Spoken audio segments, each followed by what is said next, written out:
আসসালামু আলাইকুম। আজকে আমরা আলোচনা করব বাংলাদেশ বর্ডার গার্ড নিয়ে, বিজিবি নিয়ে। এটি একটি আধা সামরিক সংস্থা। এর কাজ হলো 4,427 কিলোমিটার দীর্ঘ বাংলাদেশ সীমান্ত রক্ষা করা।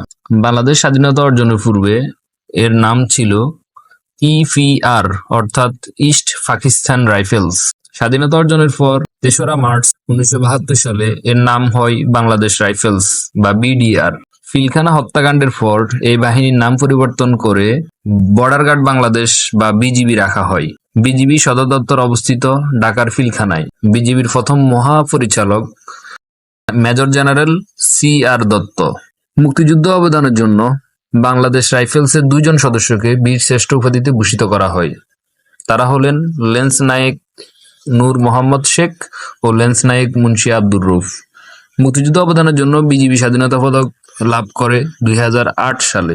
বিডিআর বিদ্রোহ বা পিলখানা হত্যাকাণ্ড, এটি সংঘটিত হয় 2009 সালের 25 ও 26 ফেব্রুয়ারি ঢাকার পিলখানায়। বিডিআর সদস্যদের দীর্ঘদিনের ক্ষোভ এবং অসন্তোষকে এই বিদ্রোহের প্রধান কারণ হিসেবে দেখা হয়।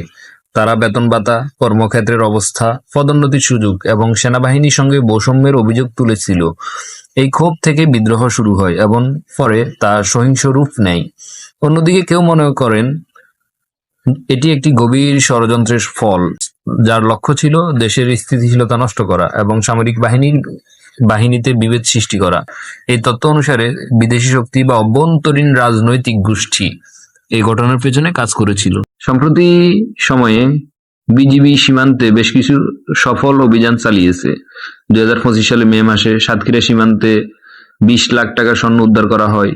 এছাড়া ভারতের বিএসএফ এর সাথে নিয়মিত বৈঠক করে সীমান্ত সমস্যা সমাধানে তারা কাজ করে।